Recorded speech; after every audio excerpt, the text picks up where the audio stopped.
Good morning. Hello, hello.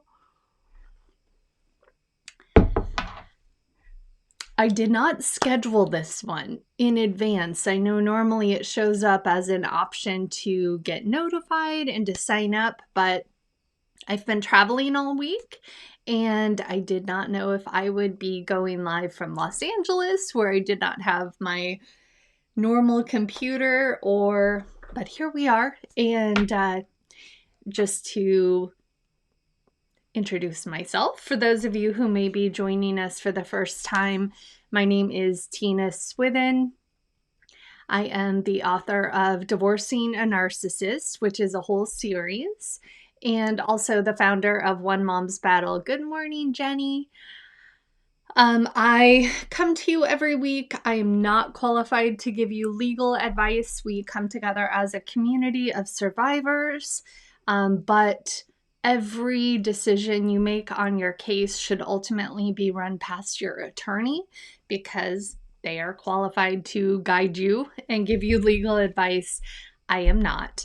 I also like to remind people that this community is so knowledgeable. And so pay attention to the comment sections as we're going through the questions because I learn every single time from others. And so I invite you to do that as well. I'm going to, let's see what is happening right now. We are filling up for the coach training program. If you are interested, I think we have 6 spots left. So I'm really excited to launch into session 2 of the High Conflict Divorce Coach Certification Program coming up in May.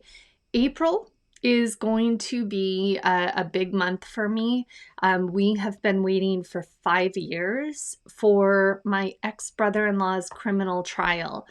For those of you who have followed along my journey, my story, that's supposed to be starting finally in April. So I'm not sure what my April schedule is going to look like yet for Coffee with Tina, but I will keep everyone posted and informed. Good morning, Karen and Kimberly. Thanks so much for joining in today. We are completely revising the educational packets, the Educate Your Judge packets. And that's really exciting. We're rebranding. We are not going to do this under the One Mom's Battle umbrella anymore. Good morning, Melissa. Thank you. So the new educational packets will no longer be One Mom's Battle. And we'll be rolling that out. If you are not on my email list, make sure you get on it because I send more details out about these things through my Monday morning emails. And those are called Lemonade Wisdom. You can sign up on the One Mom's Battle website and make sure you get those every week. So I'm going to explain in more detail what we're doing, but you know, my fear in sending them out under the One Mom's Battle umbrella, even though I'm very vocal about the fact that I'm not gender specific when it comes to, you know, I'm pro mom, I'm pro dad, I'm pro child, I'm pro healthy parent. I don't care what your gender is. I was raised by my dad, and he was the healthier of my 2 parents. I'm incredibly thankful that my dad was the one that raised me. So, you know, for that reason, my mission, you know, I do call it One Mom's Battle, but I'm pro-child. And we want to make sure that the educational packets represent that it's not coming from, you know, what could be perceived as a mom's rights organization. We want it to be very educational with research. And so we're going to use the Santa Clara study, Joan Meyer's work and her research papers, and it won't have ties to One Mom's Battle anymore. Joyful says, your weekly newsletters are invaluable. I have them posted all over my bulletin boards. Oh, thank you so much. Thank you. That really means a lot. And I do believe that what I went through, I would not wish this journey on my children. Obviously, I would do things much differently, but I do believe that looking back and finding the lessons along the way are incredibly important. And that's what I try to do. So, I would rather be known for so many other things, but it is what it is. And here we all are. And I'm happy to provide hope or inspiration or guidance to those of you who are still on the battlefield. So thank you for that. I'm going to jump right into the questions. Number one, taking my ex back to court, emotional abuse to my 10-year-old. How can I get the judge to listen? That's for so many of us the $1 million question, and it's going to be different for every single one of us. Good morning, Gigi. There you are. It's going to be different for all of us. There are lots of factors that come into play. Number one, and most important, well, not most important, but really heavy, who is the judge? That makes a huge difference because, oh, Tina did get a haircut. Yes, my 15-year-old is my pandemic hairstylist, and she gave me quite a haircut. I got in the mirror, I was like, wow, that is a lot. Thank you. Who is the judge? I tell people, if I could go back in time to the beginning of 2009, when my journey was just starting to unfold before we even made it into the court system, I would figure out every single thing I could about my local court system. I organically learned things here and there over the years, but to really make that my mission, to know the good, bad, and the ugly about my judge, about the opposing counsel, about all of the potential players in the system, all the minors counsels, all the evaluators, every player in the system I would want to know about, and start keeping a log. Every time you hear something about one of those people, jot it down on your list. Because over time, you're going to form a picture. And some of those things may never prove to be helpful, and other things could really pack a punch. In areas, I know there are some areas in the US where attorneys will do free consultations. That would be something I would take advantage of. I would meet with as many attorneys as I could, not only to conflict them out so it limits the other person's options, especially if they're known to be really shady or horrible snake attorneys. I would want to conflict them out. The beauty in me not being an attorney is that I could tell you to go do that. An attorney ethically can't tell you to go conflict people out. So that would be number one. Meeting with an attorney, use that hour wisely. Ask them everything they know about the judge, about how they feel about emotional abuse, how knowledgeable they are in domestic violence. You'll find some judges, that's their specialty. It's not common because the reality is most judges don't even need training in domestic violence. Gigi, my area too. It is, it can be a couple $100s for each attorney. That can be worth it if you have an attorney who is just known to be really cutthroat and horrible. And so, for me, it wasn't an option. I went with the free attorney options to consult with, and there were very few of them. And the only way I was able to secure that was through my local The bar association had a hotline number to call, and they connected me with a couple of different attorneys. But in some areas, I do hear people, or I'll see every once in a while on the internet. I know there's an attorney in San Jose, Hoover, James Hoover. I have spoken with their staff, with their office. I know they do free consultations, which is unheard of in the Bay Area. So there are some that do. And it's worth the time, especially now you can do it over Zoom most of the time. And so having that FaceTime, really mining their expertise on the local system. And then figuring out your specific judge, what do they care about? And most people will just overwhelm judges with information and declarations and all of that, myself included. I am absolutely guilty of that. And now that I know what I know, you have to dumb it down for these judges. They just gloss over, they're stuck reading, paragraph after paragraph of people's accusations, and 90% of it or more is he said, she said, and they just start to glaze over. And they become calloused to these issues. So dumb it down, make it, I just read a declaration yesterday from a mom that has a big place in my heart, and her kids have been through a heck of a lot.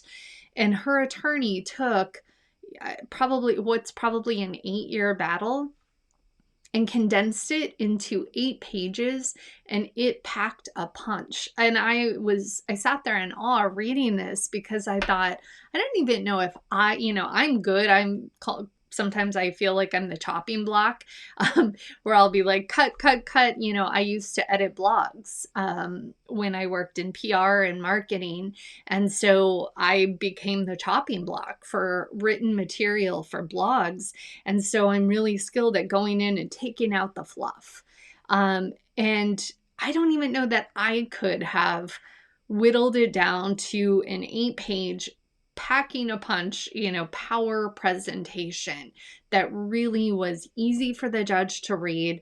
The main issues stood out. So much of it is us wanting the other person to really understand how bad this person is. Well, unfortunately, they're of the mentality that we married these people. It's very much a victim blaming system in organizations. So if you can really whittle it down and make it pack a punch, I know that my judge, when I would give him like a 12-month calendar and color coded, so it was so easy for him to read, the weekends that my ex had, the weekends that he was a no-show for, or he was late, whatever the issues are, I made it an easy read, an attractive read, and that was learned over the years.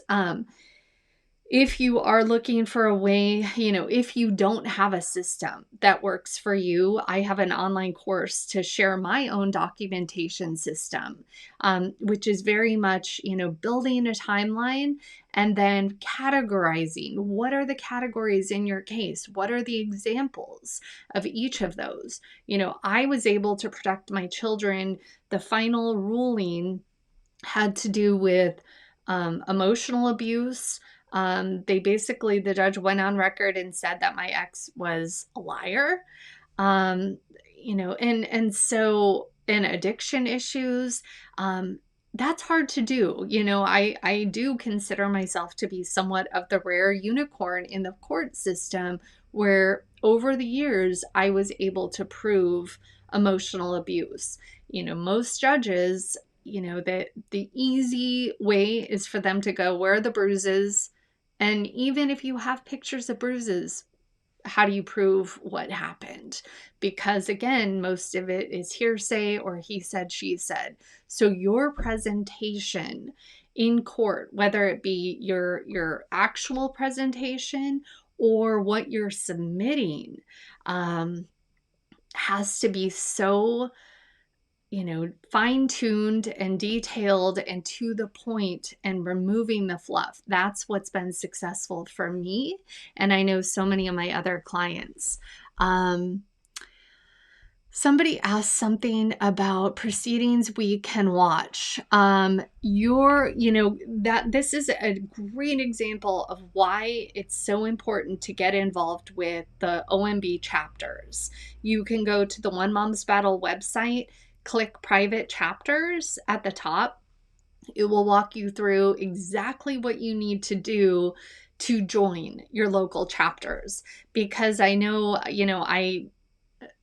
I'm running 55 different chapters by myself, but every once in a while, it pops up in my feed. This person posted this. And sometimes what I see is people sharing links to court proceedings.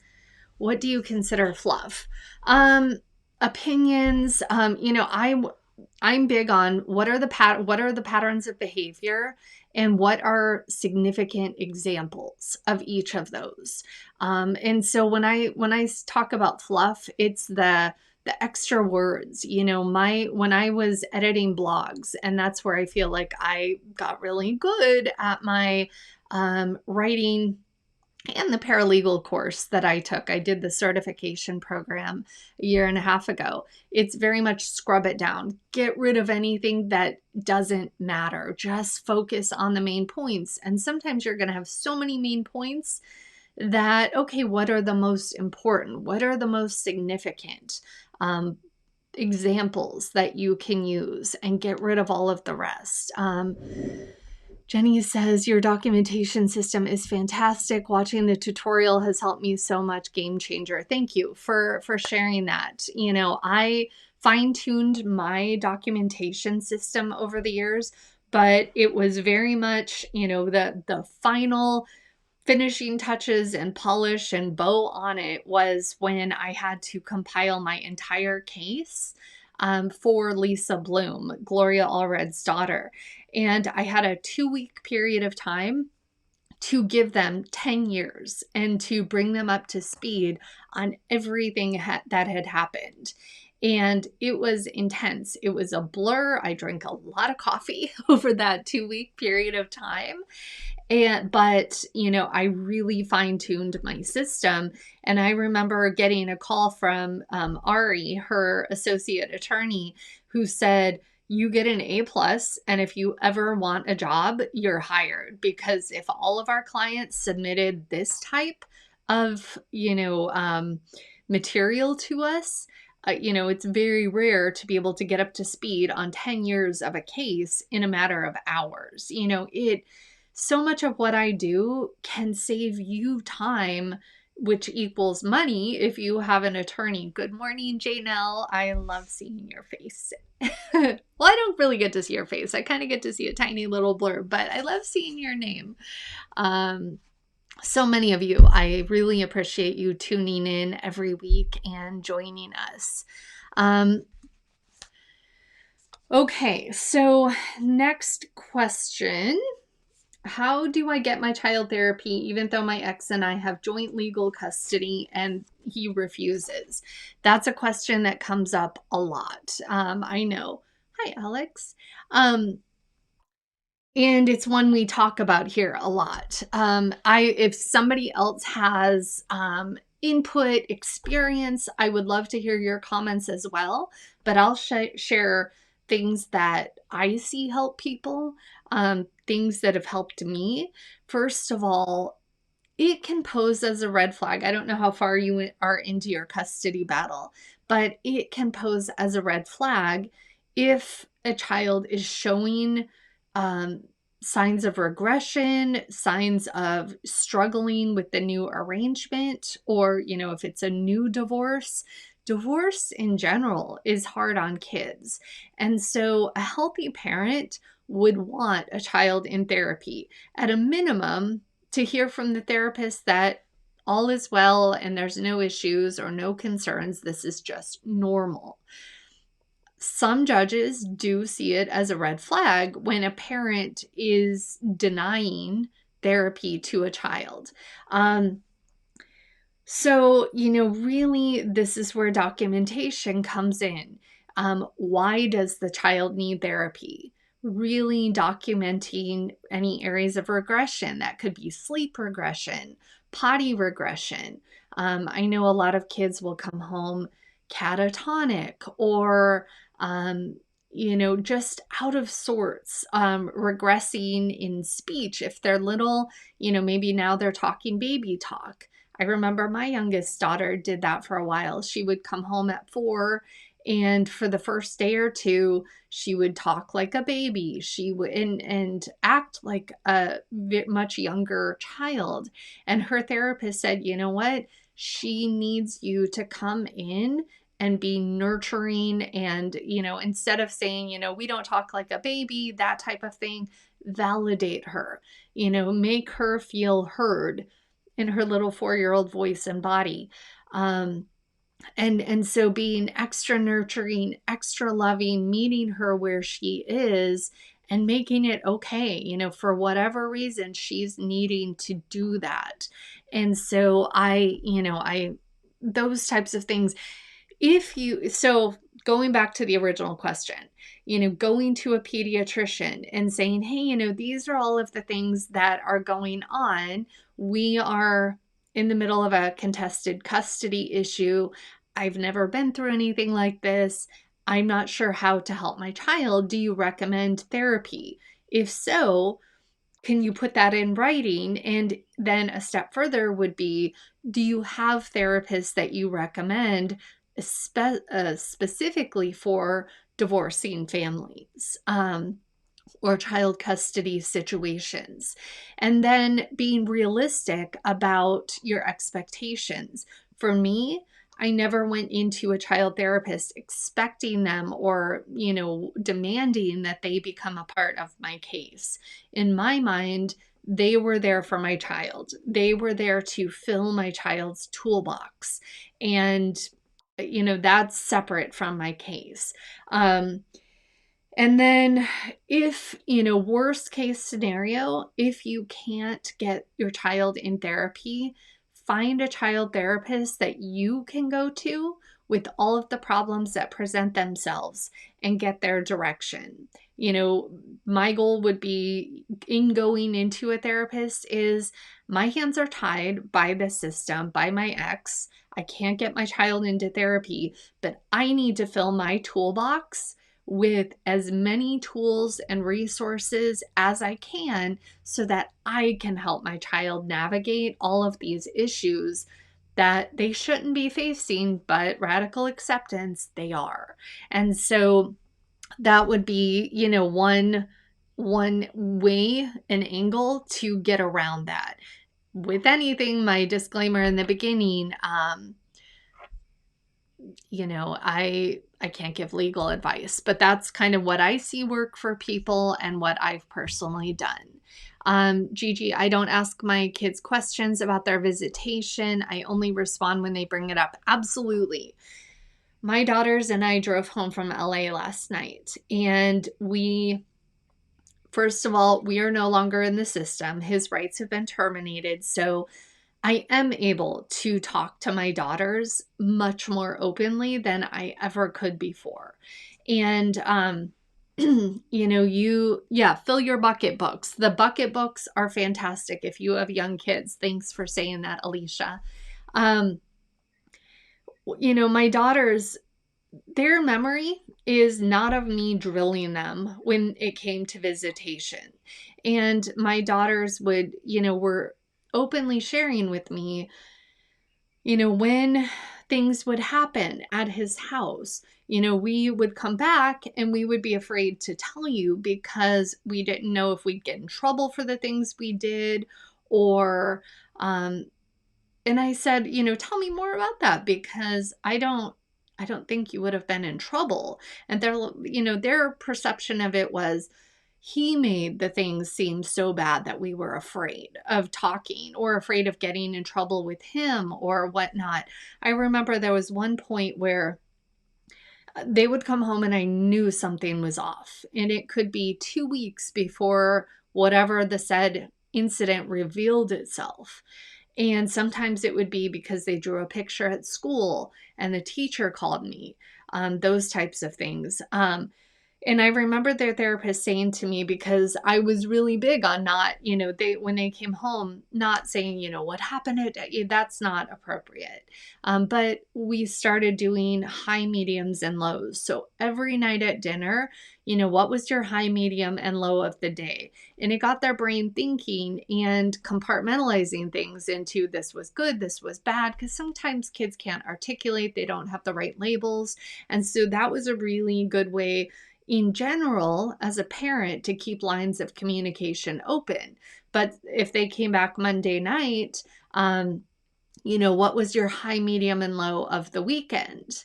And that was recommended by their therapist to have a little insight into what was going on, the things that were affecting them, but that they didn't want to talk about or were afraid to talk about. And sometimes things like that would come into play. But there are a lot of things that would come up that I did not feel it was appropriate for me to talk to them about for litigation purposes, because I never wanted to be accused of grilling them about what happened at dad's house. And so, I would say, I don't have the answers to that.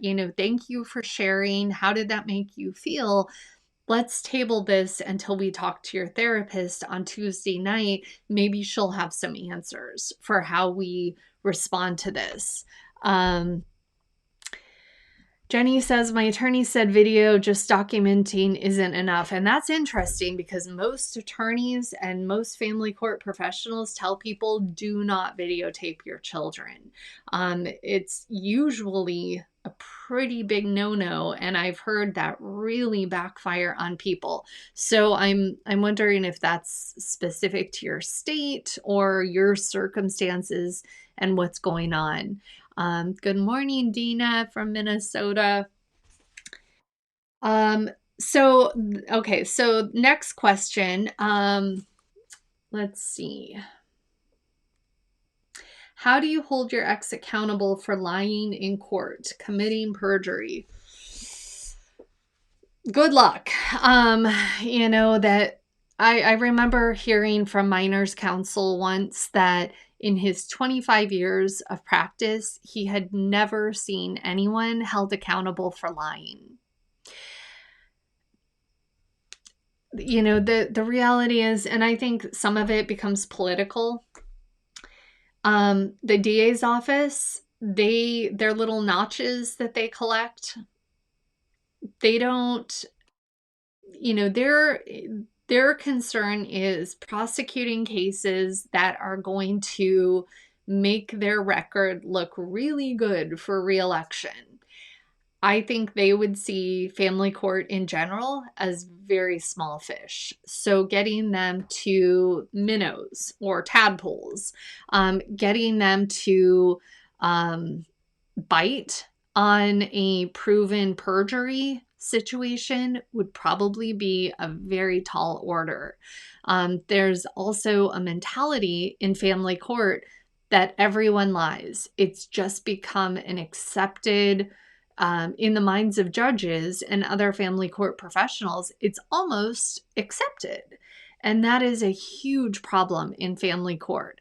I believe we would see a lot of change if perjury was held to the same standard in family court that it is everywhere else, because not everyone lies. And in fact, it's those, when the majority of family court is he said, she said, credibility really matters. And that's where I've shared over the years in my own case. It started out, very muddy water, very much he said, she said. And I always took the high road. I did not violate orders. I was impeccable with my word. Over time, my ex's, I chipped away at his credibility. And so, yes, it does start out very much he said, she said, under the notion that everyone lies. But over time, the goal is to chip away at the other person's credibility so that when there is he said, she said, your word carries more weight. And it got to the point, probably year 4, 5, 6 in my battle where my judge would, because I was in pro se and I didn't have an attorney as my mouthpiece like my ex did, or a handler, where the judge would say, I want to hear from Miss Swithin. What happened? What do you want to share with the court? And that was an amazing turning point. And that's when I knew that I had proven myself to be the credible party. And that, there were some times where the judge would actually open proceedings by saying, Mr. Seth, whatever I call him, I'd like to go on record and remind the court that he has lost all credibility in my courtroom, because he had lied so much and been caught so much. But that took a lot of time, because the courts just accept that everyone lies, which is not true. And, that's one of my, in our new educational packets, which should be available by, I'm going to say April 1st at the latest. It's one of the things that I point out is that, perjury should be taken more seriously. Credibility really should be given a lot of weight in family court proceedings. It would solve a lot of the problems, because it is he said, she said. Good morning, Grace from Massachusetts. Alex said the criminal courts don't care that he violated his bail release conditions. Yeah, it's a very broken system. And that's why I'm grateful for communities like this where we can come together, because, it is like falling down a rabbit hole and you end up in a land that is very unfamiliar to you. All of the players speak a different language. It's a different culture. It just defies logic. And even when you have really well-meaning supporters or family or friends, they don't get it. And here's the thing. It's a common complaint I hear from people is, my friends don't get it. I learned pretty early on that there were very few people I could talk to about this situation. And when people didn't get it, that was when I would look at them and say, you know what? I'm so thankful that you don't get it, because I would not wish this journey on anyone. And I hope you never have to experience this type of nightmare. And I would leave it at that. And I became very cognizant of who I could talk to and who I just would never. It was one of the reasons why I started my blog back in 2011, because I got tired of trying to explain to people, and whether it's, intentional gaslighting or, purposeful gaslighting, that starts to wear on you, where people are looking at you sideways like you're part of the problem. You don't need that, and that's where these groups can come in handy, where we have each other and people, even my recent coach training program, or the Lemonade Power retreats that I was doing pre-pandemic. So many times these survivors come into these groups, and when they share their story and no one looks at them sideways and no one makes them feel like they're part of the problem, there is so much healing in that, just being validated, just being heard, and having people get it. And so absolutely. Gigi says, not everyone is emotionally safe to understand any of this, nor do they deserve to know your reality. Wasted breath. Yeah. For me, it was, I know my truth, and I'm standing on a foundation of truth that is so solid that it doesn't matter what comes at me. I'm solid in that. I'm on solid ground, and my solid ground is my truth. So I encourage you to really figure out what is your truth. How do you start to amass a support system isolated from friends? How do you find a good therapist for yourself? As I come across therapists, I put them into the OMB database. You can go to friendsofomb.com. And so that would be one resource. The other resource is your local chapter of One Mom's Battle. Wherever you are, we likely have a chapter for you. And, in those groups, and right now, the beauty of the pandemic is that it's taken away a lot of boundaries. You're no longer isolated to your own county. You can choose a therapist anywhere in your state. I would really focus on therapists who are trauma informed, who understand narcissistic abuse. They are all going to say that they understand narcissistic personality disorder. They do not. I truly believe that unless a therapist is very trauma informed or they've been through this themselves, they can't understand it at the level that we need them to. Gigi says, or intimate partner violence counselor are good places to start. Yeah, you need trauma informed therapists. And so you are interviewing them, when you are on the phone with them, asking them questions. Those are great. What is your, training in trauma? Are you a trauma informed therapist? Do you understand narcissistic abuse? Do you walk through clients who are in the family court system divorcing a narcissist and dealing with child custody issues? Because that's a whole package in itself. Yeah, don't you become very knowledgeable on who is safe to talk to and who, you're going to make yourself spin if you're trying to convince other people who don't get it on this topic. So, okay, everyone, I will be back here bright and early next Friday morning for Coffee with Tina. I look forward to seeing you there, and take care, and join your local OMB private chapter. Bye, guys.